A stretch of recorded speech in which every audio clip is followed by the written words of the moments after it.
미국 대선 결과는 우리 반도체 산업에도 막대한 영향을 미칠 전망입니다. 트럼프 전 대통령의 재집권으로 당장 이 바이든 정부가 만든 칩스법이 존폐 위기에 놓였습니다.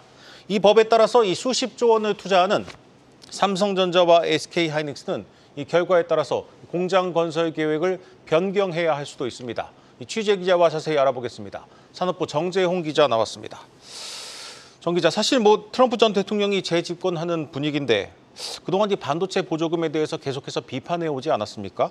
이건 어떻게 되는 겁니까? 그렇습니다. 우리나라 기업들, 그러니까 삼성전자와 SK하이닉스의 미국 투자에 대한 불확실성이 다소 해리스 후보에 비해서는 높아졌다, 이렇게 분석을 할 수가 있습니다. 네. 이 칩스법의 정확한 명칭은 이제 반도체 칩과 과학법인데 2022년에 제정이 됐었죠. 그러니까 한마디로 미국의 반도체 공장을 짓는 기업들에게 막대한 보조금과 세제 혜택을 주는 게 골자입니다. 아시아의 밀집한 이 반도체 공장들을 미국에 돌리려고 이제 목적으로 설계가 됐습니다. 우리나라 기업 가운데 삼성전자가 2030년까지 450억 달러, 우리나라 돈으로 약 63조 원을 투자하기로 했고, SK하이닉스도 인디애나주에 약 39억 달러, 우리나라 돈으로 5조 5천억 원을 투자하기로 패키징 공장을 세우기로 했었습니다.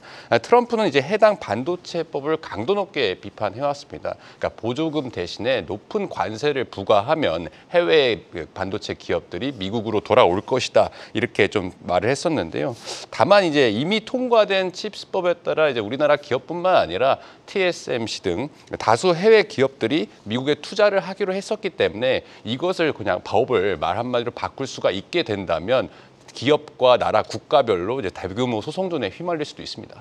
소송을 한다고 해도 시간이 오래 걸리는 것이고, 이 투자 계획을 바꾸는 것 자체가 우리나라를 포함한 전 세계 반도체 산업에 큰 리스크가 되는 것 아니겠습니까? 그렇습니다. 이미 이런 것을 염두하고 우려한다는 것 자체가 반도체 산업의 큰 리스크로 떠올랐다라고 볼 수 있는데요. 이미 높아진 대중국 반도체 수출 통제로 인해서 반도체 자유무역이 사실상 깨졌다고 이제 보는 시각이 많습니다. 이런 반도체 자국 우선주의에 따라서 보호무역은 더 강화될 가능성이 높습니다. 이른바 칩4 동맹이라고 해서 지금 미국과 한국, 일본, 대만 이렇게 크게 4개 축이 반도체 동맹이 결성돼 있는데, 네. 트럼프는 이제 미국 반도체 산업의 이익을 극대화하기 위해서 동맹국들에게 더 높은 책임과 의무를 요구할 수가 있습니다. 이는 강도가 높아지는 대중국 반도체 수출 통제와도 좀 맞닿아 있을 수가 있는데요. 미 정부가 중국 반도체 수출 통제를 하면서 우리 기업들에게는 지금 장비 반입 허용을 무기한으로 연장을 해줬지만 이것도 이제 트럼프 당선으로 인해서 그러니까 불확실성이 생길 수가 있습니다. 또 칩스법에는 일종의 안전장치라고 할 수 있는 가드레일이 걸려 있습니다. 그러니까 보조금을 받으면 중국 내에 대해서 이제 반도체 생산 능력 확대에 대해 제약이 걸립니다.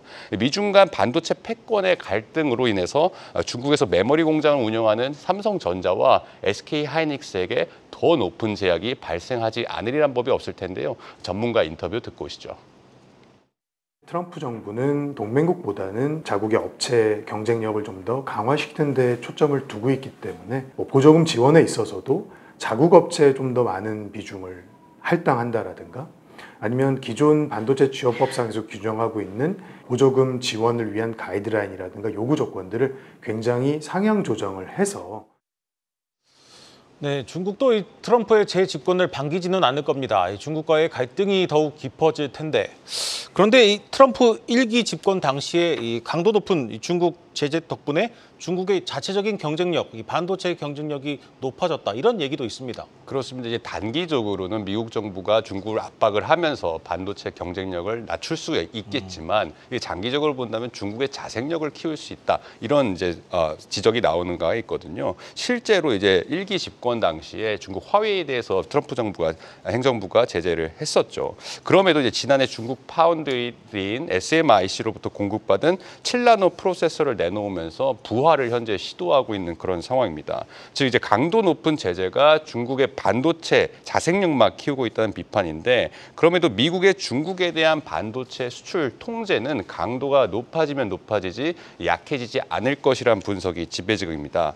바이든 행정부에서 이제 반도체 첨단 장비 수출이 통제되면서 중국 반도체는 초미세공정 진보의 한계를 겪고 있습니다. 대신 범용 반도체에서는 약진을 거듭해서 현재 이제 중국의 D램 업체인 창신메모리가 삼성전자와 SK하이닉스 그리고 마이크론까지 3강 체제에 편입할 단계까지 올라왔다는 분석이 나옵니다. 중국 시장은 여전히 우리 메모리 반도체 수출에서 가장 비중이 크고 있지만 그 비중이 전대 줄고 있는데요. 그 이유를 살펴보면 첨단 반도체에 대한 중국의 수출이 막히면서 중국 내수 범용 반도체 시장의 점유율이 더 커지고 있는 겁니다. 한마디로 창신 메모리나 이제 양쯔 메모리처럼 중국 내수 기업들의 이제 점유율이 커지면서 우리나라의 비중이 좀 적어지고 있다라고 볼 수 있는데요. 현재 범용 반도체 부진으로 사실 삼성전자 같은 경우에는 실적 부진을 겪고 있기도 하잖아요. 그러니까 장기적으로 이것을 좀 다각화해서 살펴볼 필요가 있는데 장기적으로 이제 최첨단 EUV 장비 같은 것들이 중국에서 반입이 안 되면서 첨단 메모리에서는 우리의 경쟁력을 우세를 가져갈 수 있는 가능성도 있지만 점점 이제 중국 기업들의 자생력은 커진다는 그런 양분에서 좀 살펴봐야 할 필요가 있습니다. 네, 잘 들었습니다. 산업부 정재홍 기자였습니다.